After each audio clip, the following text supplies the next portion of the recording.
அன்பிற்குரிய சகோதர சகோதரிகளே,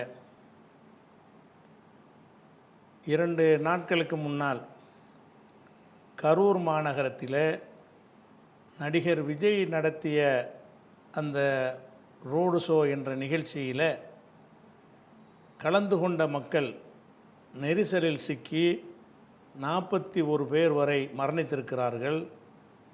100 பேருக்கு மேல் காயமடைந்து 50 பேர் அளவுக்கு சிகிச்சை பெற்று வீட்டுக்கு திரும்பிவிட்டார்கள். இன்னும் ஒரு 50 பேர் அளவுக்கு மருத்துவமனையில் சிகிச்சையில் இருக்கிறார்கள் என்கிற செய்தி உங்கள் அனைவருக்கும் தெரிந்த ஒரு விஷயந்தான்.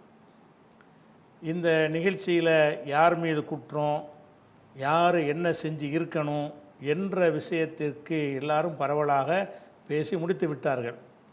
நாம் உங்களுக்கு இதில் சொல்ல போகிற ஒரு விஷயம் என்னவென்று சொன்னால், இந்த சினிமா மோகம் எல்லை மீறி போயிருப்பதற்கு என்ன காரணம்?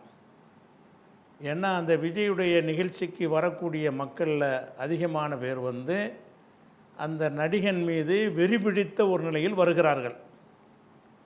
என் புருஷன் சொன்னால் கூட கேட்க மாட்டேன், விஜய் தான் எனக்கு வேணும்னு சில பெண்கள் பகிரங்கமாக சொல்லும் அளவுக்கு இருக்கிறார்கள் என்று சொன்னால், இந்த கூத்தாடிகள் மீது எவ்வளோ பெரிய வெறி பிடித்தவர்களாக இந்த சமூகம் இருக்கிறது. இது ஏன் வந்தது, இதுக்கு என்ன காரணம், இதை விளக்குவது தான் இந்த நிகழ்ச்சியுடைய நோக்கம். ஏன்னு கேட்டால், இது சினிமாவை பார்க்குறவனுக்கெல்லாம் இப்படி வருமானு கேட்டால், இதே சினிமா இந்தியாவில் எல்லா மாநிலங்களிலும் இருக்கிறது. எந்த மாநிலங்களில் உள்ள சினிமா ரசிகர்களும் இந்த மாதிரி வெறி பிடித்தவர்களாக நீங்கள் பார்க்க முடியாது. உலகம் பூரா சினிமா இருக்கிறது. உலகத்தில் அந்த சினிமாவை பார்க்குறவனெல்லாம் அந்த நடிகனுக்கு பின்னாடி ஓடக்கூடியவர்களாகவோ, அவனை பார்த்து ரசித்து அவனுடைய கைகுலுக்கி அவன் அருகில் நின்று ஃபோட்டோ எடுத்து நானும் அவனை பார்த்துட்டேன் என்று பெருமிதம் கொள்வது மாதிரியான விஷயங்கள் உலகத்தில் எங்கேயுமே இல்லை.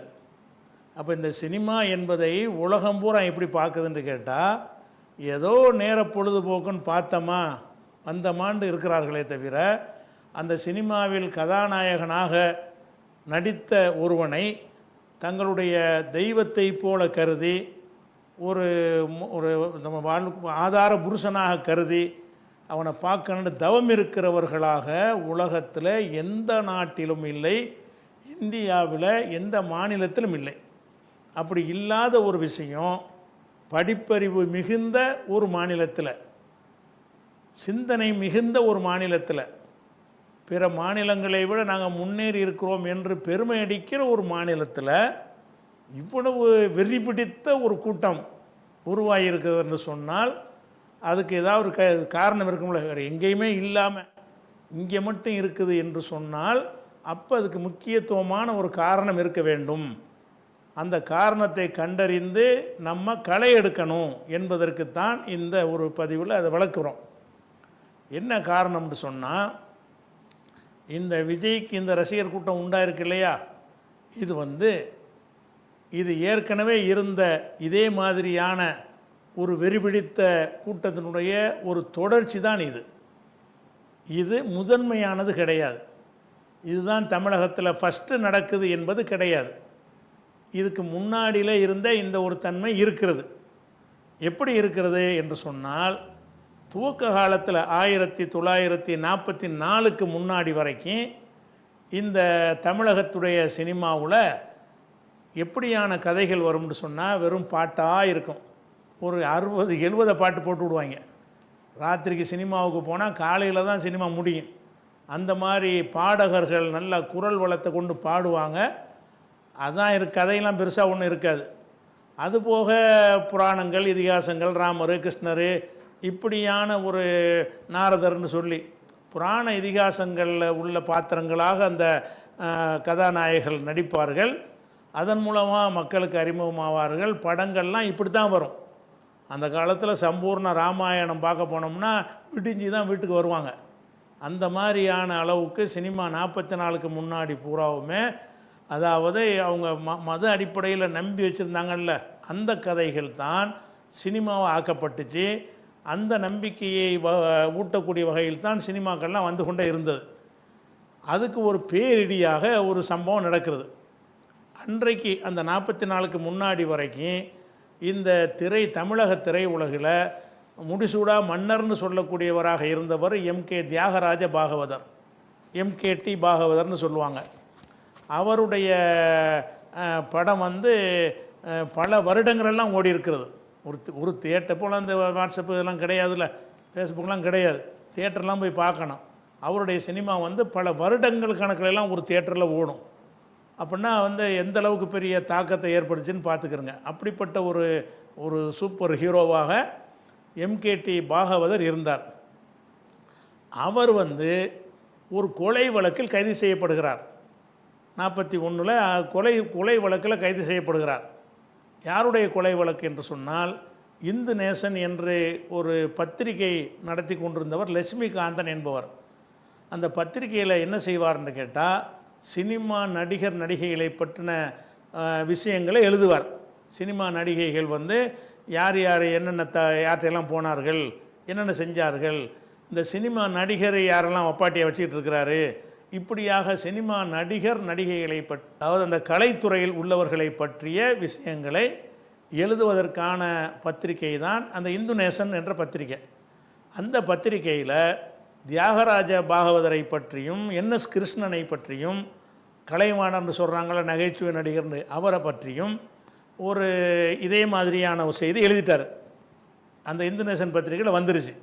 அப்போ பாகவதர் வந்து ஒரு தெய்வம் மாதிரி மக்களால் கருதப்படும் பொழுது அவரை ஒரு பெண் பித்தராக அந்த பத்திரிகையை காட்டினதில், அப்போ பாகவதர் என்ன செய்கிறார், பாகவதர் என்எஸ் கிருஷ்ணன்லாம் கோபம் அடைந்து அடியாட்களை கூலிப்படையை வைத்து லட்சுமிகாந்தனை கொலை செஞ்சார்கள் என்று வழக்கு வந்து கூலிப்படையுடைய வாக்குமூலம் எல்லாத்தையும் வைத்து இந்த கொலைக்கு காரணம் வந்து பாகவதரும் என்எஸ் கிருஷ்ணன் தான் அப்படின்னு கைது பண்ணி சிறையில் அடைக்கிறாங்க.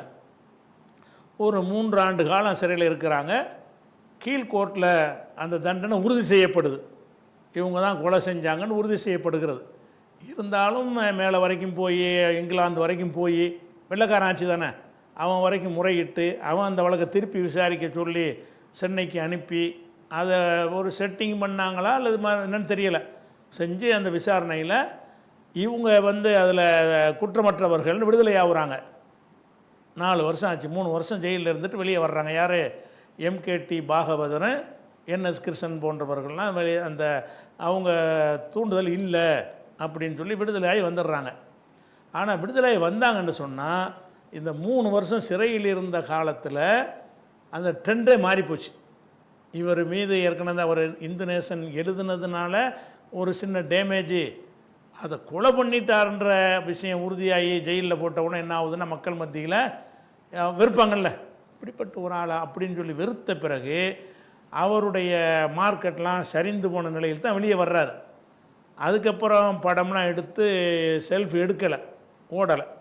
அப்புறம் வந்து தங்கத்தட்டில் சாப்பிட்டவர்னு சொல்லக்கூடிய பாகவதர் சோத்துக்கு இல்லாமல் செத்தாருங்கிறது அவருடைய வரலாறு.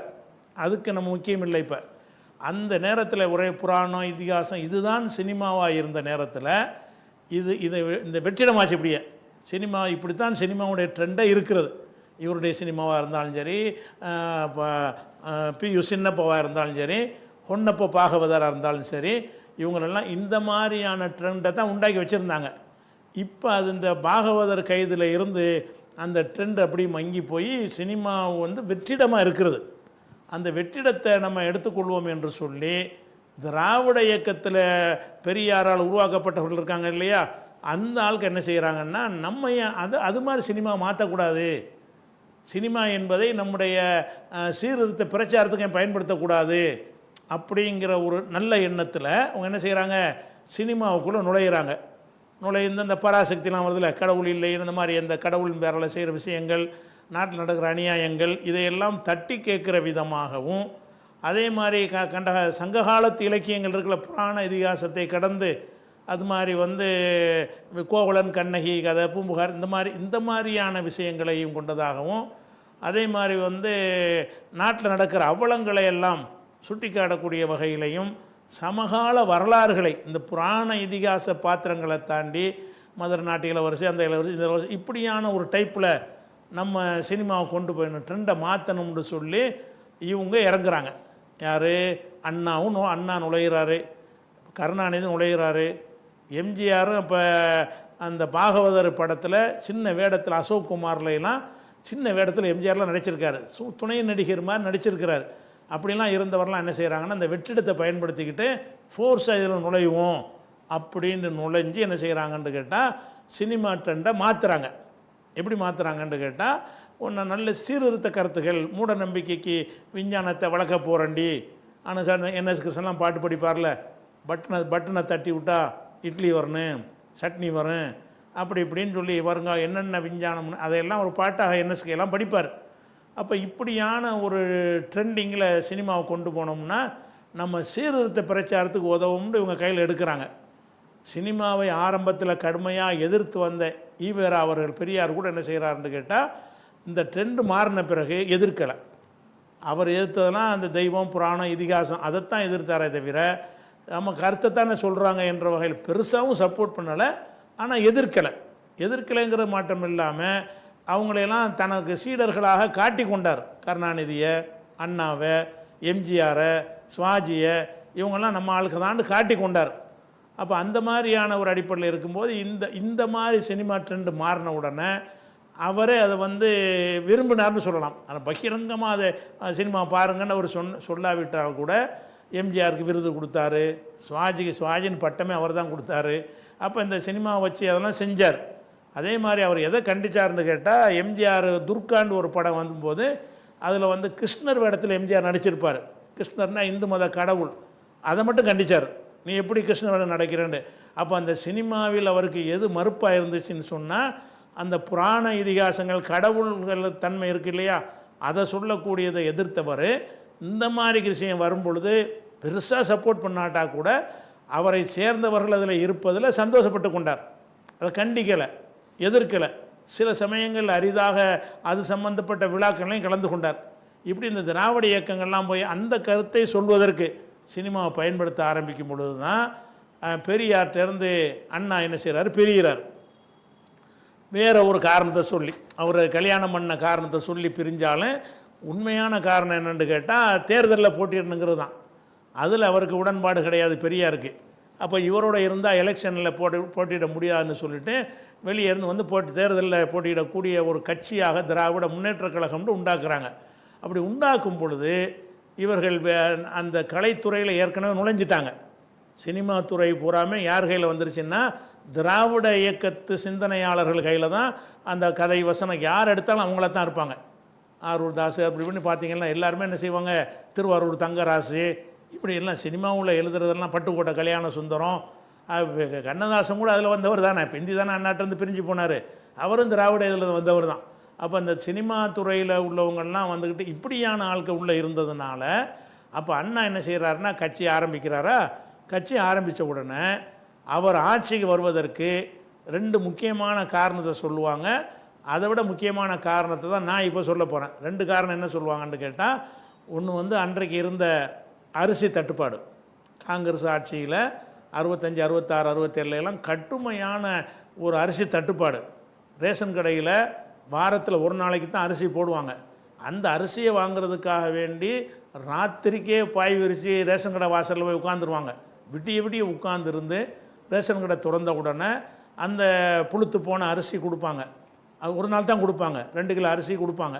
அந்த அரிசிக்காக வேண்டி நான்லாம் கேட்டு வாங்கியிருக்கிறேன். முதல் நாள் இப்போ ராத்திரி படுத்து கிடந்து காலையில் அரிசி காசு கொடுத்தாலும் அரிசி கிடைக்காது. அந்த மாதிரியான ஒரு பெஞ்சம். எலிக்கறி சாப்பிடுங்கன்னு காங்கிரஸுக்காரங்க சொன்னாங்க. அப்போ அது சோறு கடை கேட்டு எலிக்கறி சாப்பிடுங்க, வடநாட்டிலாம் சாப்பிட்றாங்கள்ல அப்படின்னாங்க. அப்போ ஒரு நாளைக்கு அரிசி கிடைக்கும். மீதி நாட்கள்லாம் அந்த நரிப்பயிறு, பாசிப்பயிறு இதுகளை தான் கொடுப்பாங்க. அதை வச்சு அதை என்ன செய்வாங்க, உணவாக சாப்பிடுவாங்க. எல்லா நாளும் சோறு கிடைக்காது. 65, 66 காலங்கள்லாம் அவ்வளோ பஞ்சம். நாங்கள்லாம் அந்த பஞ்சத்தை அனுபவிச்சாளுக்கு அந்த அந்த வயசில். அப்போ அந்த மாதிரியான ஒரு கட்டமாக இருக்கும் பொழுது அதனால் கட்டும் வெறுப்பு காங்கிரஸ் மேலே இருந்துச்சு. அது இந்த கட்சி ஆரம்பிக்கிறது அவங்க வளர்வதற்கு அது ஒரு முக்கிய ஒரு காரணமாக இருந்துச்சு. 2வது இந்திய திணிக்கணும் என்கிற வகையில் அதை கடுமையான முறையில் அவங்க நடைமுறைப்படுத்தும் பொழுது அப்போ இது இளைஞர்கள் மாணவர்களை வந்து உசுப்பி விடுறதுக்கு உதவும் என்ற வகையில் இந்தி எதிர்ப்புங்கிறத ஒன்று கையில் எடுத்தாங்க. அப்போ இவன்லாம் இந்தியை திணிக்கிறான், நம்ம தமிழை மொழியை காப்பாற்றணும், வயிற்றை காப்பாற்றணும், 2 பஞ்சாயத்து தான். வயிற்றை காப்பாற்றுறதுங்கிற ஒரு பிரச்சனையும் பிரதானமாக இருந்தது, மொழியை காப்பாற்ற இருந்தது. இந்த வகையில் அவங்களுக்கு ஒரு அடித்தளம் வளர்ந்துக்கிட்டே வருது. திமுக தான் ஜெயிக்குங்கிற அளவுக்கு வந்தாலும் ஆட்சியை பிடிக்கிற அளவுக்கு வரணுமாக இருந்தால் இன்னும் ஒரு சில வேலைகளை செய்யணும் என்று முடிவெடுத்து இந்த திராவிட முன்னேற்ற கழகம் என்ன முடிவு எடுக்கிறாங்கன்னு கேட்டால், நாம் வந்து இந்த சினிமாவை நம்முடைய அரசியல் கட்சி வளர்ச்சிக்கு பயன்படுத்தணும். எப்படி பயன்படுத்தணும் என்று கேட்டால், சினிமாவில் ஒரு சில பேரை ஒரு கதாநாயகர் மாதிரி நம்ம காட்டுறோம்ல, அவங்கள வந்து நம்மளை ஒரு அவங்களோட சக்திக்கு மீறிய ஒரு கடவுள் சக்திக்கு நிகரான ஒரு ஆளாக அவங்கள காட்டணும், மிக நல்லவங்கள காட்டணும். உலகத்தில் இவனை மாதிரி நல்லவன் கிடையாது, உலகத்தில் இவனை மாதிரி வீரன் கிடையாது, உலகத்தில் இவனை மாதிரி உண்மையாளன் கிடையாது, உலகத்தில் இவனை மாதிரி பரோபகாரி கிடையாது, உலகத்தில் இவனை மாதிரி வள்ளல் கிடையாது என்கிற வகையில் நம்முடைய சித்தாந்தத்தில் உள்ளவர்களை என்ன செய்யணும், பூஸ்ட் பண்ணணும்.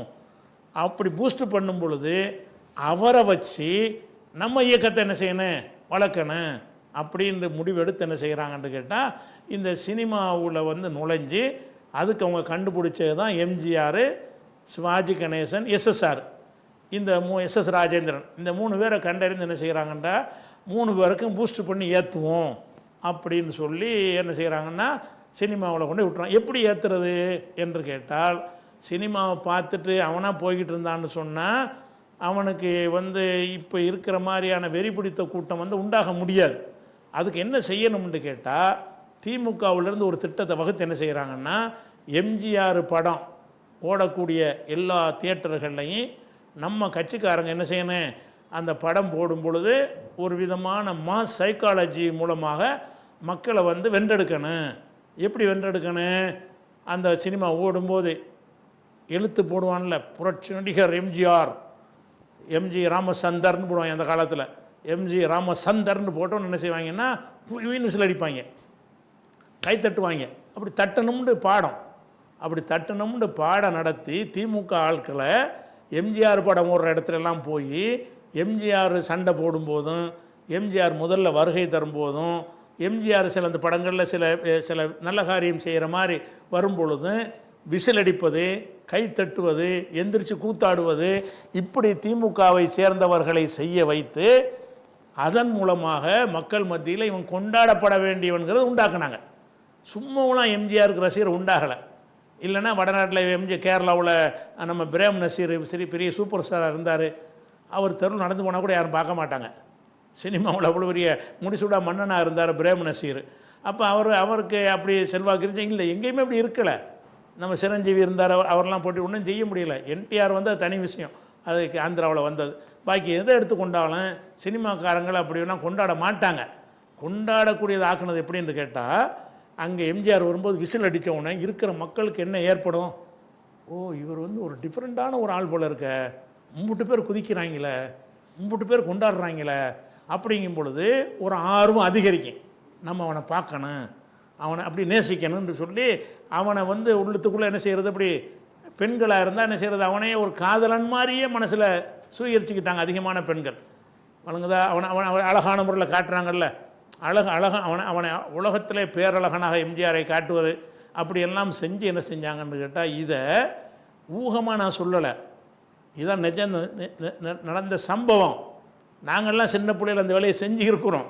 ஆனால் அதை வந்து இதை நான் சொல்வதை விட நன்னிலம் நடராசன் திமுகவில் ஒரு பெரிய பேச்சாளர் இருந்தார், இப்போ இருக்கிறான்னு தெரியலை. அந்த நன்னிலம் நடராசன் என்ன செய்கிறாருன்னா, எம்ஜிஆர் கட்சியை விட்டு பிரிஞ்சு வேறு ஒரு கட்சி அதிமுகன்னு ஆரம்பித்த பிறகு அப்போ வந்து பொதுக்கூட்டங்களில் பல ஊர்களில் அவர் பேசின இன்றைக்கி யூடியூப்பில் தேடினா நன்னிலம் நடராசனுடைய அந்த உரை இருக்கும். அவர் என்ன சொல்கிறாருன்னு கேட்டால், நாங்கள் என்ன செய்வோம்னு கேட்டால், எம்ஜிஆர் படம் போட்டால் அப்பாய்களெல்லாம் கூட்டிகிட்டு போய் நாங்களே செலவழித்து கூட்டிகிட்டு போவோம், நாங்களே சைக்கிள் வாடகைக்கு எடுத்து சைக்கிளில் தான் போகணும். அங்கேருந்து என்ன செய்யணும், நன்னிலத்தில் இருந்து கொரடாச்சேரியில் வந்து படம் பார்க்குறது, கொரடாச்சேரியிலேருந்து நன்னிலம் போய் சினிமா பார்க்குறாருந்தா சைக்கிளில் தான் போகணும். நாங்கள் சைக்கிள் வாடகைக்கு எடுத்து கொடுத்து நாங்கள் கூட்டிகிட்டு போவோம். எது கூட்டிகிட்டு போவோம்னு கேட்டால், நாங்கள் சொல்கிற இடத்துல கை தட்டணும், அதான் கண்டிஷன் சொல்லி கூட்டிகிட்டு போவோம். கூட்டிகிட்டு போகும்போது பச்சிராஜா பிலிம்ஸ் வழங்கும்னு போடுவான். அண்ணே கைதட்டவான்னு கேட்பான். இருறா, அவசரப்படாதடா. அதுக்கப்புறம் மலைக்கல்லன், அண்ணே கைதட்டவா, இருறா. அப்படி வந்து கடைசி என்ன செய்யும், புரட்சி நடிகர் எம்ஜி ராமச்சந்தர் வழங்கும்னோடனே அட்ரா கை தட்டுறாமாங்க, எல்லாம் தட்டுவானுவோம். இப்படியாக்கும் ஊர் ஊராக போய் எம்ஜிஆர் படம் ஓடுற இடத்துல எல்லாம் இவர் கொண்டாடப்பட வேண்டியவர், இவர் தெய்வாம்சம் மிக்கவர், இவருக்கு நிகராக எவரும் இல்லை அப்படிங்கிற ஒரு கருத்துருவாக்கத்தை நாங்கள் உண்டாக்கி தான் இந்த கூத்தாடி பயலை இந்த நிலையை கொண்டு வந்தோம்னு அவர் சொன்னார். அது உண்மையை தான் சொல்கிறார். அவருக்கு அந்த இப்போ வெளிப்படுத்தினது பகை வந்தோன்னா வெளிப்படுத்துகிறாரு. இது நிஜமானா 100% நிஜம். அப்போ இன்னும் சொல்ல போனால் அந்த கொண்டாடுறாங்கல்ல, அந்த மாதிரி ஒரு திறமை அந்த மாதிரி அடிப்படையில் வச்சு பார்த்தா கூட எம்ஜிஆரை வந்து கொண்டாடக்கூடிய எந்த தகுதியும் அவருக்கு இருக்கலை. எம்ஜிஆருடைய அந்த மொழி, தமிழ் பேச்சு, உச்சரிப்பு, அந்த வசனம் ஒரு கேட்டு ரசிக்கிற மாதிரி இருக்காது. அப்படி இது. ஆனால் எம்ஜிஆருக்கு வில்லனாக இருப்பார் வீரப்பா, அப்படி பார்த்தா அந்த தோற்றமும் அந்த கம்பீரமும் அந்த கணீர்ங்கிற குரலும் அதுதான் ஒரு கதாநாயகனுக்குள்ளே கம்பீரமான குரலாக இருக்கும். எம்ஜிஆர் குரல் நம்ம விஜய் குரல் மாதிரி ஒரு பெண்மையான ஒரு குரலாக இருக்கும். அப்புறம் ஆன்மீகமான ஒரு கம்பீரமான குரல் இருக்காது. ஆனாலும் அது எடுபட்டுச்சு. எதனால்? வீரப்பா இதுதான் எடுபட்டு இருக்கணும். ஏன்னா வீரப்பாவுடைய பேச்சை கேட்டீங்கன்னா அப்படி அந்த வசன உச்சரிப்பு, அந்த குரலில் உள்ள அந்த கணீர், அந்த வெண்கல குரல்மாங்கல்ல, அந்த வெண்கல குரலில் அவர் பேசுகிறதெல்லாம் இன்றைக்கி எடுத்து பார்த்தாலே எம்ஜிஆர் சிவாஜி 2 பேர் நேருக்கு நேரம் பேசுவாங்க. அதில் வந்து வேறு வெளிநாட்டுக்காரன்ட்ட கேட்டால் அவன் தான் நல்லா நடிகன்னு சொல்லுவாங்க. அது மாதிரி இருப்பாங்க. ஒரு அழகுன்னு எடுத்துக்கிட்டால் கூட எம்ஜிஆருக்கு ரோஸ் பவுடர்னு தான் அவருக்கு பேர் அந்த காலத்தில் சொல்லுவாங்க. எம்ஜிஆரை விட ஒரு 10 மடங்கு அழகாக இருக்கிற ஒரு ஆளுன்னா ஜெமினி கணேசனை சொல்லலாம். அவ்வளோ அவர் ரத்தம் சுன்ற மாதிரி செக்கச்சவேன்னு இருப்பான் அந்த ஆள். அவனுக்கு பின்னால் நிறைய பெண்கள், நிறைய பொண்டாட்டி அந்த ஆளுக்கு. அப்போ ஆனால் அவருக்கு முடியலை. ஏன்னு கேட்டால் ஜெமினி கணேசனுக்கு பூஸ்ட் பண்ணுறதுக்கு ரசிக கூட்டம் இல்லை. அதே நேரத்தில் வந்துக்கிட்டு இவருக்கு பூஸ்ட் பண்ண இருக்கிறது. அதாவது ஒரு குரல் வளமும் இல்லை, ஒரு திறமையும் இல்லை. ஆனால் அழகு எடுத்துக்கிட்டாலும் அதை விட அழகானவர்கள்லாம் வீரப்பா எம்ஜிஆரோட அழகாக இருப்பார். நீங்கள் நெசமாக சினிமாவில் பார்த்தா கூட பிஎஸ் வீரப்பா வந்து பார்த்தீங்கன்னா எம்ஜிஆரோட நல்ல அழகான தோற்றத்தில் இருப்பார். ஆனாலும் அதையெல்லாம் தாண்டி எதனால் அவர் மக்கள்கிட்ட ஈடுபட்டார்ன்னு கேட்டால் அவர் இந்த நம்ம திராவிடத்தில் இருக்கார். அவர் என்ன நன்றி கடை, அவர் என்ன பண்ணுவார்ன்னு கேட்டால் அவருடைய படங்களில் அண்ணாவை பற்றி பேசுவார். அது மாதிரி பாட்டு வைப்பார். அவர் பேசிக்கிட்டு இருக்கும்போது பின்னாடி நல்ல பேரை வாங்க வேண்டும் பிள்ளைகளேன்னு சொல்லும்போது பின்னாடி அண்ணாவுடைய படம் ஒன்று இருக்கும். அது மாதிரி 3 எழுத்தில் என் மூச்சு இருக்குங்கிறது 3 எழுத்து திமுகவை சொல்கிறாரு. 3 எழுத்தில் என் மூச்சு இருக்கும்னா திமுக 3 எழுத்து தானே. அப்போ அதெல்லாம் வந்து அந்த திமுகவை சொல்லக்கூடிய ஒரு விஷயம். பறக்க வேண்டும் எங்கும் ஒரே சின்ன கொடி, அது பஞ்சம் இல்லை எனும் அன்னக்கொடின்னு சொல்லி இருந்திடலாம் நாட்டில் பண்ண வண்ணக்கொடின்னு படிக்கும் பொழுது திமுக கொடியை காட்டுவார். அதாவது திமுகவுடைய பிரச்சாரம் எப்படி ஒரு பண்ணுறாருன்னா, எம்ஜிஆரை இவங்க கொண்டே மக்கள்கிட்ட நிறுத்திட்டாங்க. இந்த எம்ஜிஆரை திமுக ஆதரிக்கிறாருன்னா எவ்வளோ ப்ளஸ்ஸாக இருக்கும். அப்படி பிளான் பண்ணுறாங்க. திமுக அண்ணாதுரை என்ன செய்கிறாருன்னு கேட்டால், நம்ம வந்து வெகுஜன மக்களை இந்த தத்துவங்களை சொல்லலாம் வென்றெடுக்க முடியாது, மொழியை சொல்லிலாம் வென்றெடுக்க முடியாது. வெகுஜன மக்களை வென்றெடுக்கிறதா சினிமா மூலம் தான் எடுக்க முடியும். அப்போ சினிமாவில் நமக்குன்னு ஒருத்தனை உண்டாக்கி அவனை வந்து தெய்வாம்சம் அவனை பார்க்கறதுக்கு தவம் இருக்கணும். அப்படியான ஒரு நிலையில் உண்டாக்கணும் என்று சொல்லி எம்ஜிஆரை உண்டாக்கி இப்படி ரசிக்கணும் என்கிற, இப்போ விஜய்க்கு நீங்கள் பார்க்குறீங்கல்ல, இந்த மாதிரி கூட்டத்தை செயற்கையாக திமுக காரங்க உருவாக்கினாங்க. உருவாக்கியதன் மூலமாகத்தான் எம்ஜிஆர்னு அப்படி ஒரு மாசு வந்துச்சுல, அந்த மாதிரிலாம் வந்ததை நம்ம பார்க்குறோம். அப்படி வரும்படி நேரத்தில் என்ன ஆகுதுன்னு கேட்டால், இப்போ எம்ஜிஆர் இந்த இப்போ கருத்து வேறுபாட்டினால என்ன செஞ்சிட்டாருன்னு கேட்டால், சிவாஜி கணேசன் வந்து போயிட்டார். திராவிட இயக்கத்திலேருந்து என்ன செஞ்சிட்டாரு, விலகி போயிட்டார். எங்கே போயிட்டார்? காங்கிரஸுக்கு போயிட்டார். காங்கிரஸுக்காரனுக்கு இந்த கலை இல்லை. எந்த கலை இல்லை? தூக்கி விடுற கலை இல்லை. சிவாஜி எம்ஜிஆரோட நடிப்பார். என்னதான் நடிக்கிறதா இருந்தாலும் அதை பூஸ்ட் பண்ண கை தட்டணும்ல, விசில் அடிக்கணும்ல. அப்படியான விசிலடித்தான் குஞ்சுகளை வந்து அவங்களுக்கு உருவாக்க தெரியலை. அதனால் சிவாஜி சோபிக்க முடியலை. எஸ்எஸ்ஆர் 2வது இடத்துல வச்சுருந்தாங்க. எஸ்எஸ்ஆர் வந்து என்னை கேட்டால் எம்ஜிஆரை விட நல்ல அழகான தமிழ் பேசக்கூடியவர், நல்லா உச்சரிக்கக்கூடியவர் தான். இருந்தாலும் அவரை பூஸ்ட் பண்ணலை. அப்போ எம்ஜிஆர் என்ன மாதிரிலாம் காட்டினாங்கன்னு கேட்டால், வால் சண்டை, கத்தி சண்டை, சிலம்பு சண்டை, மல்யுத்தம், எதை எடுத்துக்கொண்டாலும் விற்பனர் மாதிரி கொண்டே காட்டணும். என்னடா வாழையாட்டிக்கிறாரு, சிலம்பட்டிக்கிறாரு அப்படி. ஆனால் எதுவுமே அவர் செய்ய மாட்டார். எல்லாம் டூப்பு தான் செய்வாங்க. ஒரு டூப்பு போட்டு என்ன செய்வாங்க, சினிமாக்களில் இருக்கிற எல்லா சண்டை காயசிலையுமே கதாநாயகன் இருக்க மாட்டான். அந்த முகத்தை முதல்ல காட்டுவாங்கல்ல, அதே மாதிரி ட்ரெஸ்ஸை இன்னொருத்தனை போட்டு வச்சுருப்பாங்க. அவனை வச்சு தான் எடுப்பாங்க. முதுகு பக்கம் வேகமாக ஓடும்போதெல்லாம் தெரியாது. நிறுத்தி காட்டும்போது இப்படி மிக்ஸ் பண்ணி காட்டுவார். இப்படி தான் அது விஜயாக இருந்தாலும் சரி, ரஜினியாக இருந்தாலும் சரி, எல்லாமே வேறு ஆளுக்கு தான் சண்டை போடுவாங்க. அந்த சண்டை காட்சியில் இருக்கிறது அந்த குதிக்கிறது, தாண்டுறது, மேலேருந்து அதெல்லாம் யாருன்னு பார்த்தீங்கன்னா சினிமாவில் டூப் பூண்டு வச்சுருப்பாங்க. அவன் தான் ஒரிஜினலாக சண்டை போடுறான், அவனுக்கு பேர் டூப்பு.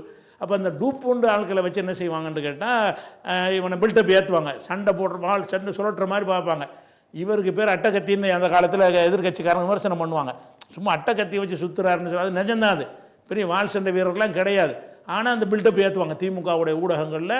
அவர் மாதிரி வாழை சுரட்ட இயலாது, அவர் மாதிரி சிலம்பு பண்ண இயலாது, அப்படியா இப்படியான்னு சொன்ன உடனே இந்த சிலம்பு வால் சண்டையெல்லாம் அந்த காலத்தில் ஒரு ரசிக்கத்தக்கதாக மக்கள்கிட்ட வீரத்துக்கு அடையாளமாக இருந்துச்சா, அதில் இவர் தான் நிற்கிறார். ஒரு பேருக்கு வால் பிச்சை தெரியல, இந்த வால் இந்த மாதிரி வீசுகிறாரு, அதே மாதிரி சிலம்பு சண்டை போடுறாரு, இப்படியெல்லாம் அவரை காட்டுறது. அது மாதிரி எந்த ஒரு இதாக இருந்தாலும் பெண்களுக்கு ஒன்றுனா வந்து நிற்கிற மாதிரி, தாய் குளங்களுக்கு உதவுற மாதிரி, அப்படியெல்லாம் அந்த மாதிரி அந்த கதை அமைப்பு, அது மாதிரி அந்த தத்துவங்கள்லாம் ஏழைக்கு பேசுகிற மாதிரி இப்படியெல்லாம் பேசி ஒரு விதமான ஒரு இதை வந்து சைக்காலஜிக்கலாக மன ரீதியாக விசிலடிச்சான் குஞ்சுகளாக மக்களை உருவாக்கினார்கள். திமுகவில் உள்ள எல்லாருமே இந்த விசிலடித்தவர்கள் தான். எல்லாருமே விசில் அடித்து கொண்டு தான் என்ன செஞ்சாங்க, எம்ஜிஆரை ரசிச்சுக்கிட்டு தான் இருந்தாங்க. அவனை அந்தால வெளியேற்றுற வரைக்கும் எம்ஜிஆருடைய ரசிகராக தான் இருந்தாங்க. அந்த மரபணுடைய தொடர்ச்சி தான் இந்த விஜயில் இந்த கிறுக்கு பயில்வு இருக்காங்கல்ல ரசிகர்னு சொல்லி, இந்த கிறுக்கனுடைய தாத்தாமார் அப்பமார்கள்லாம் எம்ஜிஆருக்கு இதே மாதிரி இருந்தவங்க. இது புதுசாக வரல, மரபணுவில் வருது. இது ஏற்கனவே இது புதுசாக ஒன்றும் ஓடாது. ஏற்கனவே நம்ம தாத்தா இருந்தார்ல எம்ஜிஆருக்கு, நம்ம அப்பா இருந்தார்ல, நம்மளும் இருந்துட்டு போவோம்னு சொல்லி வந்திருக்கானே தவிர இதெல்லாம் திடீர்னு தமிழகத்தில் எல்லாம் அப்படி உண்டாக முடியாது. இதுக்கு ஒரு தொடர்ச்சி இருக்கிறது. அது மாத்திரம் இல்லாமல் என்ன செஞ்சாங்க, இந்த எம்ஜிஆரை கொண்டு சேர்க்கறதுக்காக வேண்டி கட்சி ஒரு பக்கம் கட்சி வேலையை செஞ்சுக்கிட்டு இருந்தாலும் ரசிகர் மன்றம்னு ஒன்று அமைக்கிறாங்க. உலகத்தில் எங்கேயுமே சினிமா நடிகனுக்கு ரசிகர் மன்றம்லாம் இருக்காது. இங்கே தான் ரசிகர் மன்றம் இருக்கும். ரசிகர் மன்றம்னு போட்டதுக்கு அது ஒரு நெட்வொர்க், கட்சி மாதிரி. ஒவ்வொரு கிராமந்தோறும் கிளைகள் இருக்கும். அதுக்கு மாநில தலைவர், மாவட்ட தலைவர்லாம் போட்டு, அகில உலக ரசிகர் மன்ற தலைவர் முஸ்ரிப்புத்தண்டு போட்டு, அதுக்கப்புறம் வந்து தமிழ் மகன் உசேன் போட்டு, இப்படி ரசிகர் மன்றம்டே ஒரு செட்டப்பை உண்டாக்கி என்ன செய்வாங்கன்னு கேட்டால், எம்ஜிஆருடைய படம் ஒரு பழைய ஒரு படம் தியேட்டரில் ஒரு கிராமத்துக்கு வருதுன்னு சொன்னாலும் இந்த ரசிகர் மன்றத்திலேருந்து அந்த கிளைக்கு ஆர்டர் போயிடும். ஐயாவுடைய வாத்தியார் படம் வருது, அதை பூஸ்ட் பண்ணு, இவங்க எடுத்துக்கிட்டு போஸ்டரை விட்டுறது, மைக்கு எடுத்துக்கிட்டு தெருவாவி பேசுகிறது, மக்களை சினிமா தியேட்டர் கூட்டிகிட்டு வர்றது, இந்த வேலையெல்லாம் செய்யக்கூடியதற்கு ஊருக்கு ஊர் ரசிகர்களை வேற உருவாக்கிட்டாங்க. இவன் கட்சிக்காரனுங்களே முதல்ல அவரை பூஸ்ட் பண்ணுறதுக்குன்னு தனியாக காத்துக்கிட்டு இருக்காங்க. அதுபோக ரசிகர் வேறு சேர்ந்த உடனே இந்த ரசிகர்களுக்கு என்ன செய்கிறாங்க, ஒவ்வொரு தியேட்டருக்காரனு ரசிகர் மன்றத்துக்கு ஃப்ரீ டிக்கெட்டு, முதல் ரசிகர் மன்றத்துக்கு 1000 டிக்கெட் முதல் கொடுத்துருப்பான்றாங்க. அவனு தான் என்ன செய்கிறது, அந்த பூஸ்ட் பண்ணக்கூடியவனாக இருக்கிறதுனால அவனு என்ன செய்கிறான்னா, நமக்கு ஒரு அந்தஸ்து வேணும்ல சமூகத்தில். கட்சியில் முக்கிய அந்தஸ்தெல்லாம் கிடைக்காது. நம்ம எம்ஜிஆர் ரசிகர் மன்ற தலைவராக இருந்துக்கிறோம், செயலராக இருந்துக்கிறோன்னா அப்படி காலத்துக்கு கூட நமக்கு பெரிய அந்தஸ்து அப்படிங்கிற எதிர்பார்க்கக்கூடிய தன்மையை அதை நிறைவேற்றுற விதமாக இந்த ரசிகர்களை உண்டாக்கிட்டாங்க. அப்போ ரசிகர்களை உண்டாக்கி ரொம்ப எக்ஸ்ட்ரா ஆர்டினரியாக ஒருத்தனை வந்து பூஸ்ட் பண்ணி காட்டுறது. ஒரு மனிதன் வந்து உலகத்தில் எவ்வளோக்கு சக்தின்னா ஒரு 2 பேர் அடிக்கிற மாதிரி நீங்கள் காட்டலாம். ஒருத்தன் 200 பேர் அடிப்பான். உலகத்தில் எவனாலையும் முடியுமா? அது முடியாது. ஆனால் இவங்க அடிப்பாங்க, சினிமாவில் அடிப்பாங்க. அந்த டைரக்டர் நினச்சான்னு சொன்னால் 2000 பேர் கூட ஒருத்தன் அடிக்கிற மாதிரி காட்டுவான். அவ்வளோ துப்பாக்கி சுடுவாங்க. இவன் வெறுங்கையாக தான் நிற்பான். ஒரு துப்பாக்கி கொண்டு கூட இவன் மேலே படாது. ஏன், அவர் கதாநாயகரில் அப்படி எப்படிடா முடியும்? ஒரு துப்பாக்கி வச்சு நம்மளும் ஓடி போயிடுவானுவோம். அப்போ அந்த மாதிரிலாம் காட்டுறதுலாம் என்னென்னு கேட்டால், ஒரு இவன் எக்ஸ்ட்ரா ஆர்டினரியான ஒரு ஆளுன்னு காட்டணும் என்பதற்காக வேண்டி திமுக தான் இந்த நச்சு விதையை விதைத்து எங்கள் அப்பம்பாட்டன் மார்புல இந்த விஜய் ரசிகருக்கான இதே மாதிரி ஆக்குனது. இப்போ ரசிகருக்கு விஜய் இருக்கானுல எந்த அளவுக்கு இருந்துச்சுன்னு சொன்னால், மதரசாவில் நாங்கள் ஓதும்போது எம்ஜிஆர் ரசிகர் இருப்பானுவங்க. மதரசாவில் நாங்கள் மதரசா மார்க்கம் படிக்க போயிருக்கிறோம், அங்கேயே எம்ஜிஆர் ரசிகர் சிவாஜி ரசிகர்னு இருப்பானுவோம். அப்போ எம்ஜிஆர் அப்போ எந்த அளவுக்கு தாக்கத்தை ஏற்படுத்தியிருக்குது. இவங்க இந்த திமுகவில் நல்ல கருத்து சொல்கிறாங்கன்னு போனோம்னா நம்மளை சினிமாவுக்கு தள்ளி விட்டுருவாங்க, சினிமா ரசிகர் ஆக்கிடுவாங்க. சினிமா ரசிகர் ஆக்கிட்டோம்னு சொன்னால் அப்போ அந்த எம்ஜிஆர் என்ன செய்வார்னா, தேர்தல் எப்படி வருவார், எம்ஜிஆருடைய தேர்தல் பிரச்சாரம் அப்போ ஒன்றா அந்த 10 மணிக்கு முடிக்கணும்னா கிடையாதுங்க. தேர்தல் வந்து ஒரு 10 மணியோட முடிச்சிடணுன்னு அந்த கணக்கெல்லாம் கிடையாது. எப்போ வேணாலும் வரலாம்ங்கிறது சேஷன் வந்த பிறகு தான் அதெல்லாம் நெறிமுறைப்படுத்தி ஒழுங்குபடுத்தினார். அதுக்கு முன்னாடி வரைக்கும் எப்போ வேணாலும் வரும். எம்ஜிஆர் என்ன செய்வார்னு கேட்டால், திங்கக்கிழமை ஒரு இடத்துல மீட்டிங் போடுறாங்கன்னு வைங்க, ஒரு திறந்த வெளியை ஏற்பாடு பண்ணி இந்த திங்கக்கிழமை சாயந்தரம் 6 மணிக்கு எம்ஜிஆர் இங்கே பேசுகிறார் அந்த ஒரு செய்தியை இந்த ரசிகர் மன்றத்துக்காரன் அந்த ஊரில் சொல்லிடுவான். சொன்ன உடனே எம்ஜிஆர் என்ன செய்வார்னா அங்கேருந்து என்ன செய்வார், புறப்படுவார். திங்கக்கிழமை காலையில் புறப்படுவார். ஆனால் திங்கக்கிழமை காலையில் புறப்பட்டு இந்த ஊருக்கு வந்து சேர்றதுக்கு சாயந்தரம் வந்துடும் நினச்சி கிளம்புவார்ல, வர முடியாது. அங்கங்கே ரசிகர்கள் இருந்து மறிப்பானுவோம். எல்லா ரசிகர் மட்டும் தகவல் போயிடும். அங்கங்கேருந்து பேச சொல்லுவாங்க. அவர் அங்கெல்லாம் பேசிட்டு 3 நாள் கழிச்சு வருவாருங்க. திங்கக்கிழமை கூட்டம்ங்கிறது திங்களும் படுத்தே கிடப்பானுவோம், செவ்வாயும் படுத்தே கிடப்பானுவோம், புதன்கிழமைக்கு தான் வருவார். அங்கனுக்குள்ளே படுத்து அங்கனே மலைஜலம் கடிச்சு அங்கனே திண்டு ஆம்பளை எல்லாருமே. அப்போ இந்த மாதிரி 3 நாள் கழித்தெல்லாம் அந்த இடத்துக்கு எம்ஜிஆர் வர்றாருன்னு காத்துக்கிட்டு இருந்தாங்க. இது எப்படி இயற்கையாக வரும்? உலகத்து எவனுக்காவது வருமா? இந்த திமுக காரங்க உண்டாக்குனது. திமுக காரர்கள் வந்து திமுகவுக்கு தானே பேச வர்றாரு. அப்போ இப்படி வர்றாருங்கிறத அந்த பூஸ்ட் பண்ணி எம்ஜிஆரை பற்றி பில்டப் பண்ணி அவனை புகழ்ந்து பாட்டு கொடுத்து சிவந்தது அப்படி இப்படின்னு அந்த மாதிரி உள்ள இதெல்லாம் போட்டு என்ன செய்கிறது, அவர் செய்கிறது. இவர் நன்றிக்கடன் என்ன செய்வார், ஓடும் ரயிலை இடைமறித்து அதன் பாதையில் தனது தலை வைத்து உயிரையும் துரும்பாய் தான் மதித்து தமிழ் பெயரை காத்த கூட்டம் இது அப்படின்னு இவர் படிப்பார். எம்ஜிஆர் சினிமாவில் ஓடும் கருணாநிதி தலை வச்சாருக்கான தண்டவாளத்தில் எவன் தலை வைக்க முடியுமா? போராட்டம்னு தலை வைக்கிற போல அறிவிப்பாங்க, அதுக்கு முன்னாடி தூக்கிட்டு போயிடுவாங்க. இதான் நடந்த ஒரு விஷயம். இவர் என்ன தண்டவாளத்தில் தலை வச்சாராம், ஓடும் ரயில போய் இடைமறிச்சாராம் அப்படின்னு திமுக காரங்க பில்டப் பண்ணுறாங்கல்ல, அந்த பில்டப்புக்கு தகுந்த மாதிரி இவர் சினிமாவுன்னு அதை சொன்னார். எப்படி ஒன்றா சேர்ந்துருக்கும் போது ஓடும் ரயிலை இடைமறித்து ஓடுற ரயிலை இடைமறிச்சாராம். டால்மியாபுரத்தில் ரயில் மறியல் போராட்டம்னு அறிவித்தாங்கன்னா அந்த போராட்டம் அறிவித்த உடனே அப்படி பேரையும் கைது பண்ணிடுவான், ஒரு குறிப்பிடத்தை தடுத்து நிறுத்திடுவான். அவனு கத்திட்டு போகணுமே தவிர ரயில் தண்டவாளத்தெல்லாம் போய் தலையெல்லாம் வைக்க முடியாது. நல்லா தெரியும். இன்றைக்கி நம்ம எத்தனை போராட்டம் முதல் ஒரு முற்றுகைங்கிறோம், வீட்டுக்கு போய் விடுவாங்க. முதல்வரோட முற்றுகைன்னா அங்கேருந்து 5 கிலோமீட்டருக்கு முன்னாடி விட்டு நம்மளை தடுத்து நிறுத்தி தூக்கிட்டு போயிடுவானுங்க. ஆனால் அந்த மாதிரி ஒரு போராட்டம் நடத்தினதை எம்ஜிஆர் எப்படி காட்டுறாரு, ஓடும் ரயிலை இடைமறித்து அதன் பாதையில் தனது தலை வைத்து உயிரையும் துரும்பாய் தான் மதித்து தமிழ் பெயரை காத்த கூட்டம் இது, தமிழ் பெயரை காப்பதற்காக செஞ்சேன் அப்படிங்கிறாரு. அது மாதிரி நான் செத்து பிழைச்ச வண்டான் அவரையும் புகழ்ந்துக்கிறவார். எம்ஜிஆர் சுட்டாரில் எம்ஆர் ராதா அந்த பாட்டில் நான் செத்து பிழைச்ச வண்டான்ற பாட்டில் நன்றி கட்டணா இப்படிலாம் வந்து பூஸ்ட் பண்ணுறது. ஓ, கருணாநிதி அப்படி ஒரு ஆளா? அப்போ அதெல்லாம் ஓட்டா மாறும். எம்ஜிஆர் இப்படி அண்ணா இப்படிப்பட்ட ஒரு ஆளா? அப்படி திமுக இப்படிப்பட்ட ஒரு கட்சியா? அப்படி தீனா மூணா காணாண்டே பாட்டிருக்கு. தீனா மூணா காணான்னு சொல்லி அவர் சென்சாரில் பிரச்சனை ஆக்கிட்டாங்க. அது திருக்குறள் முன்னேற்ற கழகம்னு திருத்தி மர வெளியிட்டாங்க. தீனா மூணா காணாண்டு என்எஸ் கிருஷ்ணன் படிக்கிற மாதிரிலாம் வரும். அப்போ இந்த மாதிரி சினிமாவில் கட்சி பிரச்சாரம் பண்ணுவது நடிகனை அவனை வந்து எக்ஸ்ட்ரா ஆர்டினரியான ஒரு ஆளாக சித்தரிக்குதல். இந்த ஒரு 2 சைடில் ஒரு அட்ஜஸ்ட்மெண்ட். இந்த அடிப்படையில் எம்ஜிஆரை இதே மாதிரி ஆக்கி இதே மாதிரி 3 நாள் 4 நாள்லாம் காத்திருக்க வச்சாங்களா இல்லையா? என்னமோ புதுசாக நடந்த மாதிரி பேசுகிறீங்க. இது திட்டமிட்டு உண்டாக்குனீங்க, நீங்கள் விதைச்சிங்க. அதனுடைய மரபணு வந்துக்கிட்டு இருக்கு, 3 தலைமுறையாக போச்சு. அதனுடைய மரபணு இதே மாதிரி விஜய்க்கு வர்றான்னா ஏன் வர்றான்? நீங்கள் அப்படி பூஸ்ட் பண்ணீங்கன்னா ஒருத்தனை நம்புவான். அப்போ இந்த மாதிரி பூஸ்ட் பண்ணுறதுக்கு இல்லாமல் அவன் போயிட்டான். இவன் எம்ஜிஆரை விட நல்லா அழகாக இருந்தவர்கள், எம்ஜிஆரை விட நல்லா நடித்தவர்கள்லாம் இருந்தார்கள். அவர்கள் எல்லாம் சோபிக்க முடியலை. காரணம் என்ன? எம்ஜிஆருக்கு தான் ரசிகர் மன்ற கட்டமைப்பும் திமுகங்கிற கட்சியுடைய அந்த ஒரு கட்டமைப்பும் அவனை தூக்கி ஒவ்வொரு தியேட்டர்லையும் போய் நினைஞ்சாங்க, தூக்கி அவனை போஸ்ட் பண்ணாங்க. அப்படி பண்ணி எந்த அளவுக்குன்னா எம்ஜிஆர் வந்து அந்த சோடா குடிச்சிட்டு வச்சாருன்னா அந்த சோடாவை குடிக்கிறதுக்கு பொம்பளையிலோ போட்டி போடுவோம், மீதி உள்ள சோடாவை குடிக்கிறது. இதுகளெல்லாம் வந்து அப்படி அந்த மாதிரி அவர்கிட்ட போய் விழுவாங்க பெண்கள்லாம்.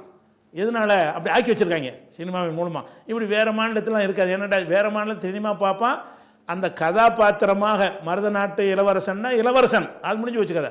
அந்த கதாநாயகனை சிந்திக்கவே மாட்டான். கோவலன்னா கோவலன் அப்படி வந்துடுவான். இங்கே கோவலனை வந்து எம்ஜிஆர் சிவாஜியாக பார்க்கணும் அப்படி மனசிட்ட வச்சுட்டு இருப்பான். இப்படி ஒரு ஒரு கிறுக்குத்தனமான சிந்தனையை மாற்றி விட்டது திமுக தான்.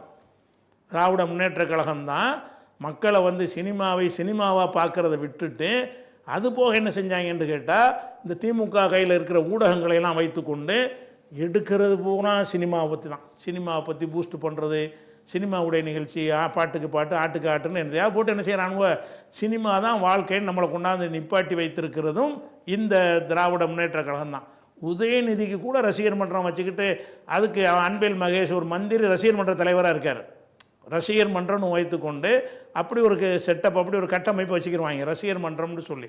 இந்த ரசிகர் மன்றம் உண்டாக்கி கொண்டு இப்படியெல்லாம் பூஸ்ட் பண்ணி கொண்டு வரக்கூடியது இன்னும் ஓயவில்லை. இன்னும் சொல்ல போனால் இந்த சினிமாவுக்காக வேண்டி அதான் நாட்டில் வந்து மகா கெட்டது சினிமா. சினிமாவில் உள்ளவன் மாதிரி கெட்டவன் வேறு எந்த துறையிலும் இருக்க மாட்டான். சினிமாவில் உள்ள நடிகர்கள் எல்லாரும் குடிப்பானுவோம், எல்லாருமே கருப்பு பணம் வச்சுருப்பானுவோம், எவன்ட்டையும் ஒழுக்கம் நேர்மையெல்லாம் இருக்கவே இருக்காது. ஆனால் சினிமாவில் மட்டும் அந்த காட்சியில் மட்டும் இப்படி காட்டுவதன் மூலமாக நீங்கள் மதிக்கிறீங்களே தவிர அவனு உள்ள நல்லவனே கிடையாது.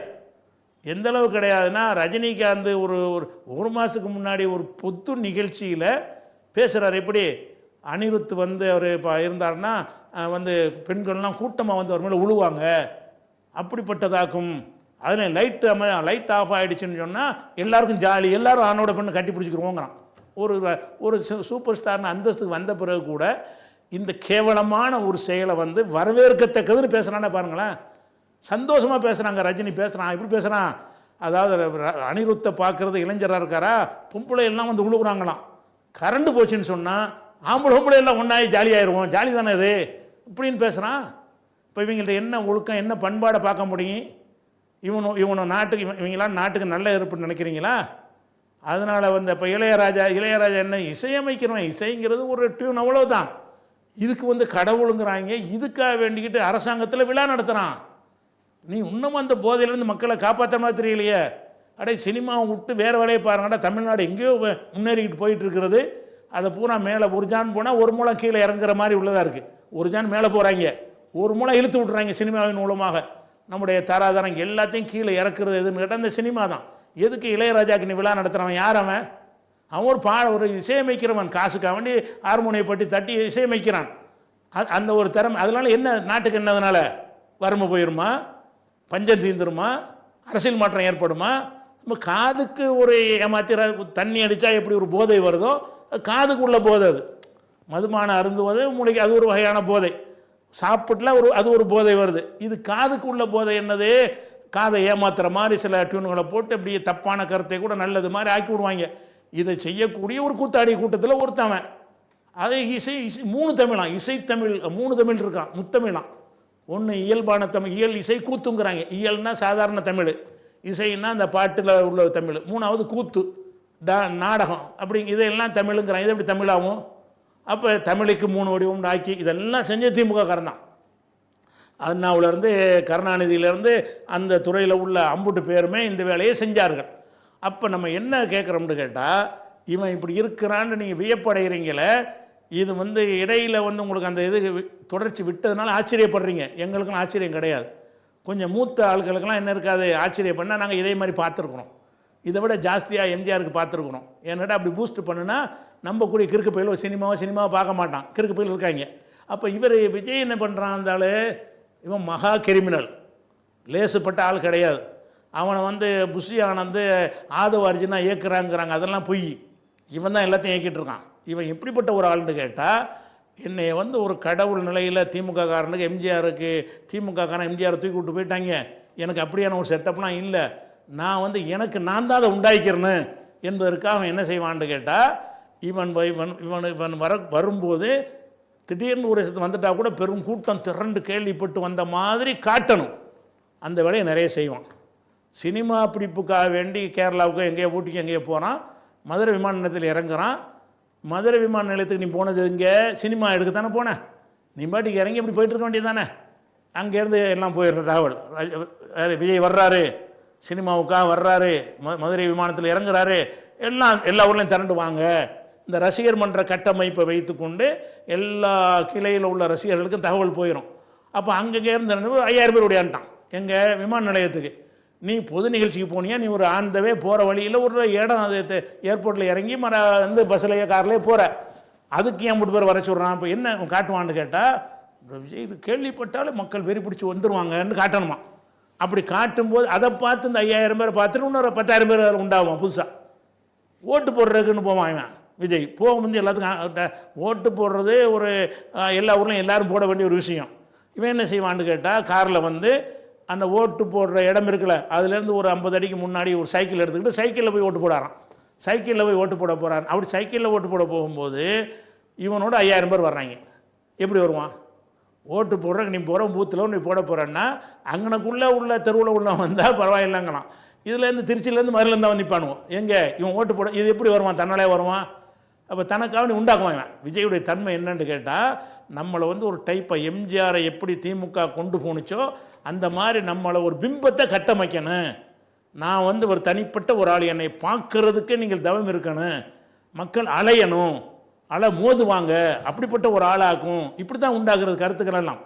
இவனுடைய சிந்தனையை வைத்து அல்லது இவனுடைய அழகை வைத்து அதை வச்சா உண்டானுச்சு ஒரு இளவும் கிடையாது. விளங்குதா? அது நிறைய பேர் சொல்கிறாங்க விக்க எடுத்துட்டா வழுக்க ஆளை பார்க்க நல்லா இருக்க மாட்டாருங்கிறாங்க.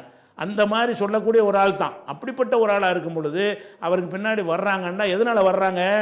எப்படி எம்ஜிஆரை விட அழகு படைத்தவர்கள் அறிவு படைத்தவர்கள்லாம் இருந்தும் கூட பூஸ்ட் பண்ணுறதுனால எம்ஜிஆர் மேலே வந்தாரோ அதே மாதிரி தான் விஜய்க்கு பூஸ்ட் பண்ணுறதுக்கு அவரே பண்ணி கொடுறார். வாங்குகிற காசில் பெரும்பகுதி அதுக்கு செலவழிக்கிறார். அப்போ என்ன செய்கிறாருங்கிற ஓட்டு போட போகும்போது பார்த்தீங்கன்னா அதில் ஒரு 5000 பேர் பின்னாடி வருவான் ஓட்டு போடுறதுக்கு. விஜய் ஓட்டு போட வர்றாங்க, பின்னாடி ஓன்னு தேடிட்டு வரான், அலையிறது. அதே மாதிரி இவர் ஒரு பவுன்சரோடு போயிட்டுருப்பார். அந்த வீடியோ கூட போட்டிருந்தாங்க.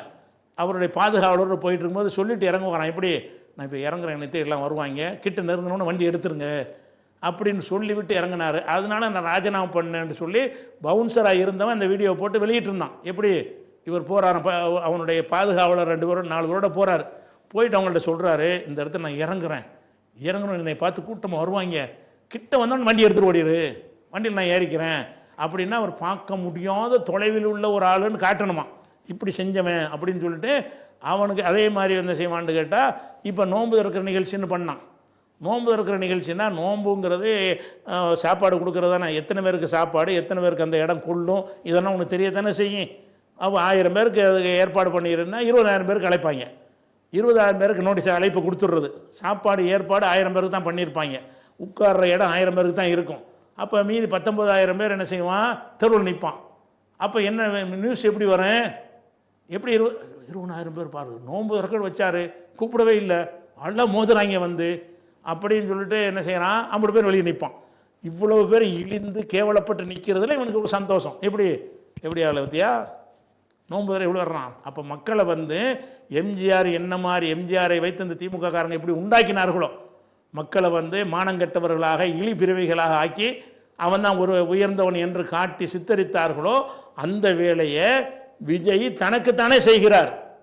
அந்த அந்த அந்த நோன்பு திறக்கிற நிகழ்ச்சியில் பார்த்தீங்கன்னு சொன்னால் எல்லாம் தெருவில் நிற்பாங்க. பொம்பளை எல்லாம் நிற்கிது, எங்களை நாங்கள் கூப்பிட்டு தானே வந்தோம், ஏன் அழைப்பு கொடுத்தியேன்னு கேட்பாங்க. அவன் வேணும்னு தானே செய்கிறான்.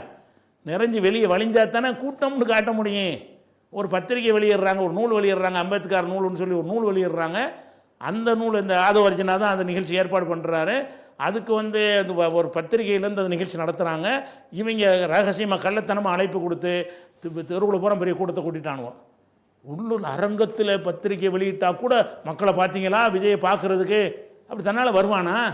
நீ சொல்லி உன்னுடைய ரசிகர் மன்றத்தை செட்டப் பண்ணி இப்படி வர வைக்கிறது இவருடைய தன்மை என்னன்னு கேட்டால், நம்மளை வந்து எட்ட முடியாத உயரத்தில் நம்ம இருக்கிறோம், நம்மளை பார்க்குறதே பெரும் பாக்கியம் என்று அந்த மக்கள்கிட்ட அந்த சிந்தனை உண்டாக்கணும்னு சொல்லி ரொம்ப கிரிமினலாக பிளான் பண்ணி செஞ்சிட்டு இருக்கிறான். அவனை புஷிலாம் இயக்கலாம் கிடையாது, புஷி மாதிரி ஆட்களை வச்சுக்கிட்டு இவர் தான் இயக்குறார்.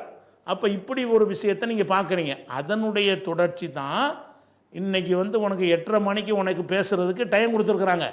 8:30 மணிக்கு டைம் நாமக்கல்ல 8:30 மணிக்கு பேசுகிறதா இருந்தால் என்ன செஞ்சுருக்கானே, நீ காலையில் கூட புறப்படக்கூடாது, இரவில் புறப்பட்டு ராத்திரிக்கு வந்து அங்கே ஏதாவது ஒரு ஸ்டார் ஹோட்டலில் ரூம் போட்டு தங்கிட்டு 8:30 மணிக்கு நீ வந்து பேசணும். இதுதான் அதுக்குரிய சரியான முறை. மக்களை மதிக்கிறவனாக இருந்தான்னா அதுதான் பேசணும். உனக்கு 8:30 மணிக்கு ஸ்டேஜில் பேச டைம் கொடுத்துருக்குறாங்க. இவன் அப்போ தான் 8:30 மணிக்கு பனையூர்லேருந்து கிளம்புறாங்க.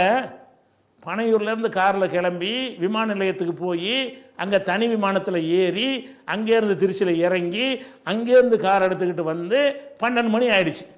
அப்போ நீ 8:30க்கு தான் புறப்படுவாயாக இருந்தால் மக்களை பற்றினுடைய பார்வை என்ன? நம்ம 8:30 அறிவிச்சா வருவானுவோம், இந்தா வந்துடுவார் நிற்பானுவோம், சோத்துக்கு இல்லாமல் நிற்பானுவோம், தண்ணி இல்லாமல் நிற்பானுவோம், வெயிலில் கிடந்து காய்வாங்க, ஓட மாட்டாங்க. மனிதனுடைய சைக்காலஜி என்ன தெரியுமா? அவன் வந்துட்டான்னா அதை முடிக்காமல் போக மாட்டான். வந்துட்டோம்ல, என்னடா 8 நாங்கள் 9 ஆச்சே அப்படி நினைக்க மாட்டான். இல்லை இன்னும் 10 நிமிஷம் வந்துடுவார், இன்னும் 10 நிமிஷம் வந்துடுவார்னா 8 மணி நேரம் நிற்பான். அந்த வந்துடுவார் இந்த வந்துடுவாருங்கிற ஒரு எண்ணத்தை உண்டாக்கி வெயிலில் காய வச்சு வேணும்னு லேட்டாக்கி, வேணும்னு லேட்டாக்கினக்கு என்ன காரணம்? டிராஃபிக்கில் மாட்டின்னு லேட் ஆகலை. நீ ஊர்லேருந்து சென்னையிலேருந்து புறப்படுறது 8:30 மணிக்கு, நீ 8:30 மணிக்கு நாமக்கல்லில் இருக்கணும். இருப்பேன்னு விளம்பரம் பண்ணாங்க. 8:30 மணிக்கு நாமக்கல்லில் இருப்பேன்னு உனக்கு விளம்பரம் பண்ணாங்க. ஆனால் நீ 8:30 தான் புறப்படுற. அப்போ என்ன அர்த்தம்? கூட்டுட்டு இன்னும் கூட்டணும் இந்த வரலையான்னு கூட்டம் கூட நிற்கின்னு ஒரு கூட்ட இடத்துல நிற்கின்னு வைங்களேன். குரலை வித்த காட்டுறான்னு வைங்களேன். 10 பேர் தான் இருப்பாங்க. ஒரு 10 பேர் சேர்ந்தோன்னா 20,000.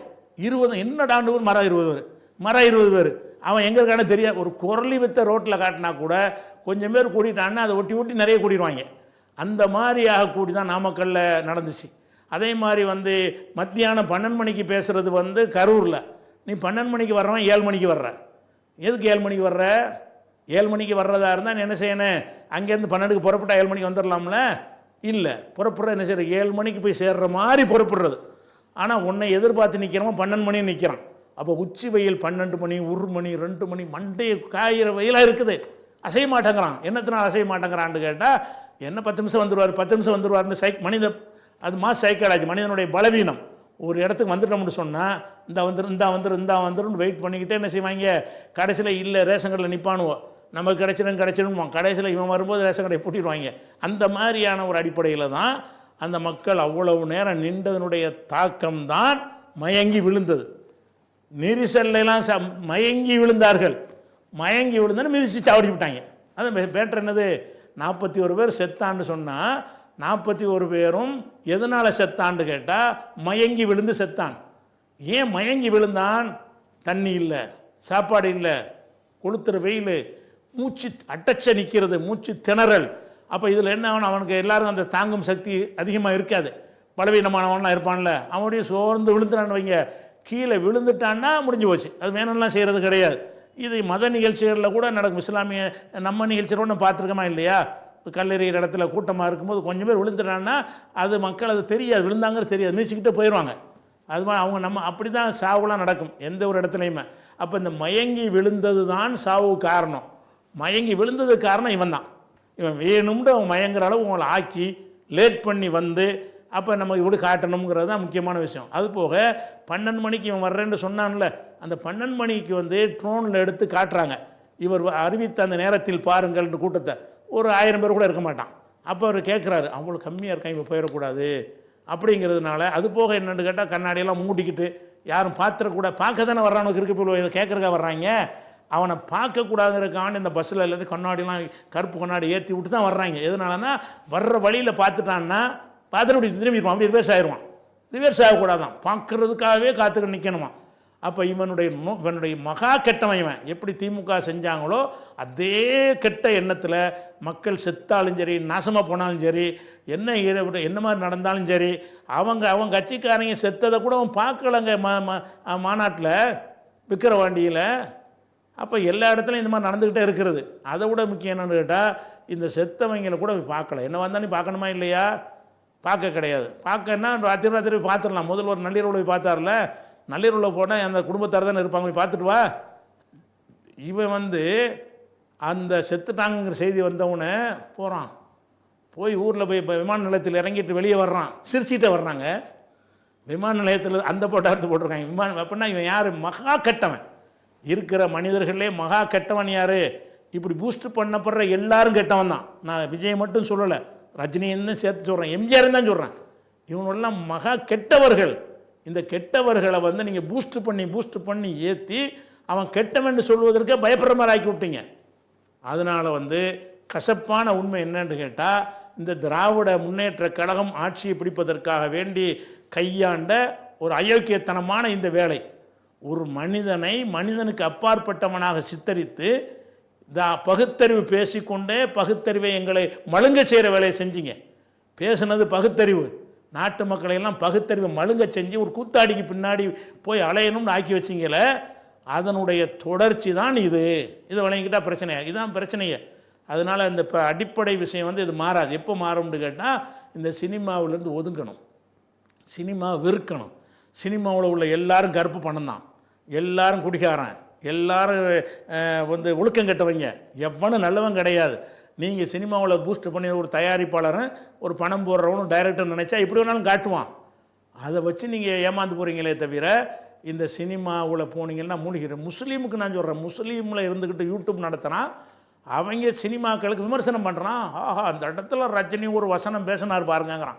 ரஜினி எங்கடா பேசினார்? அவன் எழுதி கொடுத்ததை வாயாசிச்சிருக்கான், என்ன ரஜினி பேசினார்? அப்போ இப்படியெல்லாம் சொல்லி கொண்டு சினிமாவை பூஸ்ட் பண்ணுறது, சினிமாவை விமர்சனம் பண்ணுறது, சினிமாவை பார்க்க தூண்டுவது, எதுக்கு இந்த முசீபத் பக்கம் போகிறீங்க? இதில் வந்து அப்படி உங்களை என்ன மாதிரி உங்களை அப்படி ஆக்குது இந்த சினிமா.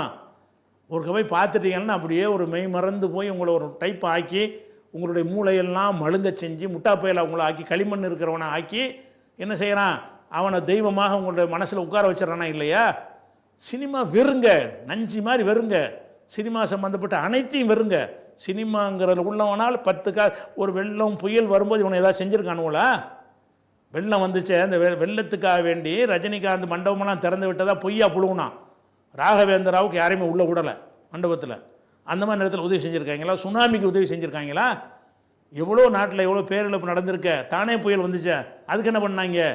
ஒன்றும் பண்ண மாட்டாங்க. இவன் மகா கெட்டவன்லையும் கெட்டவன் சினிமாவில் உள்ளவன். அப்போ அந்த சினிமாவுக்கு பின்னாடி போகுது அந்த அவனுக்கு பால் அபிஷேகம் பண்ணுறாங்க, பார்த்துக்கிட்டு இருக்கிறான். 100 ரூபா டிக்கெட்டு 1000 ரூபாய்க்கு விற்கிறாங்க, அதை பார்த்து ரசிக்கிறான். அப்போ தான் 400 கோடி வாங்க முடியும். அதே மாதிரி என்ன செய்வான்னா, அந்த விஜயுடைய இன்னொரு வேலையை சொல்கிறேன், அவனுடைய சினிமா ஏதாவது வரப்போகுதுன்னு சொன்னால் நீங்கள் உன்னிப்பாக கவனிங்க. எந்த சினிமா வேண்டாலும் கவனித்து பாருங்கள். இருக்கிற அந்த யூடியூப்பில் அந்த எதை மானங்கட்ட யூடியூப் வியாபாரி இருக்கானுல்ல, அவனுக்கு காசை கொடுத்து இந்த படத்துக்கு ப்ரொமோட் பண்ண சொல்லுவான். ஆஹா, எப்படி படம், ஆகா அங்கே டிக்கெட் கிடைக்கவில்லை, இங்கே புக் ஆகிவிட்டது, அங்கே 4 கோடி, இங்கே 8 கோடி, இங்கே 50 கோடி, 1000 கோடியை தாண்டும் அப்படின்னு பூஸ்டப். அதுக்கெல்லாம் காசு, அதுக்கெல்லாம் விஜய் காசு கொடுத்து என்ன செய்வார்? அதுக்குன்னு ஒரு குரூப் வச்சுருக்காரு. அந்த பணத்தை கொடுத்து இவர் படம் வருவதற்கு முன்னாடி அப்படி 1000 கோடியும் அங்கே பீஸ்ட் படத்துக்கு சொன்னாங்க. கடைசியில் ஊற்றி மூடிட்டு போயிடுச்சு. கடைசி ரிசல்ட் வரும்போது அவ்வளோ வரல. ஆனால் முதல்ல நினைஞ்சாங்க அது மாதிரி அந்த மாதிரி பில்டப் கொடுப்பாங்க. அது மாதிரி இந்த மாதிரி பூஸ்ட் பண்ணுவதற்கே இவர் ஆள் வச்சுருக்காரு நிறைய. அதுக்கு தான் நிறைய செலவு. அந்த தைரியத்தெலாம் வந்திருக்காரு. நம்மளை பார்த்து ரசிக்கிறதுக்கே ஒரு கூட்டம் இருக்கும்போது இவங்கெல்லாம் ஓட்டு போட மாட்டாங்க. ஆனால் இப்போ என்ன நடக்கு? இப்போ வந்து நீ அந்த ரசிகருக்கு போய் திருந்த மாட்டாங்க. ஆனால் இவங்களை பார்த்து நாடே காரி துப்புது. ஓட்டுக்கிட்டு போவானா இவன் தான் உனக்கு அந்த 25,000 பேர் தான் ஓட்டு போடுவானே தவிர இவன் போய் மக்கள்கிட்ட சொன்னான், ஏன்டா போய் செத்தால் கூட பார்க்க வரல, அவனுக்கு போய் ஓட்டு போடணுமாடான்னு கேட்பானா இல்லையா? வெகுஜன மக்கள்கிட்ட இந்த மாதிரி வெறி பிடிச்சவன் வரல.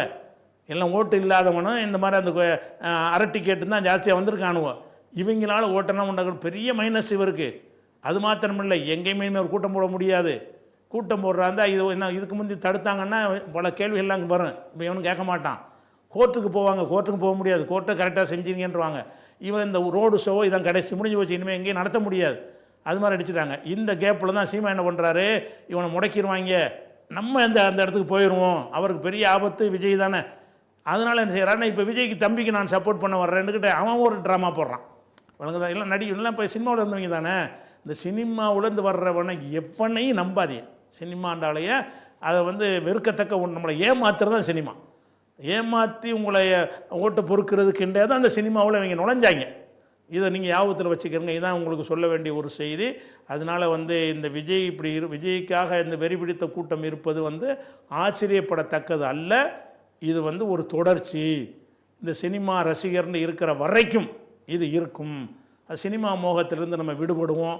சினிமாவை வெறுக்கத்தக்க ஒரு ஊடகமாக கருதுவோம். சினிமா பார்க்குறதே விட்டு ஒழிப்போன்னு இருந்தீங்க என்று சொன்னால் இது இருக்காது. இப்போ கேவலம் எல்லாம் வடநாட்டுக்காரெலாம் காரி துப்புறான். என்னடா படித்தோம் அப்படிங்கிற, இத்தனை மெடிக்கல் காலேஜுங்கிற, இத்தனை அதுங்கிற, இப்போ என்னடா இவ்வளோ கேவலமாக இருக்கிறீங்கன்னு காரி துப்புறான். இதை பார்த்துப்பட்டு இது போய் செத்து ஒரு நடிகனை பார்க்க போய் சாவுறீங்களடா, என்னடா நீங்கள் படித்தீங்க, என்னடா உங்களுடைய கல்வித்தரன்னு காரி துப்புறான். எல்லாத்துக்கும் காரணம் என்ன? அந்த சினிமாவுடைய மோகம்தான். அதனால் சினிமாவில் இருந்து சினிமா பார்க்க மாட்டேன்னு நீங்கள் முடிவெடுத்து மட்டும் பாருங்கள், நாடே வேறு மாதிரி போயிடும். இதை சொல்லி முடித்துக் கொள்கிறேன். அஸ்ஸலாமு அலைக்கும்.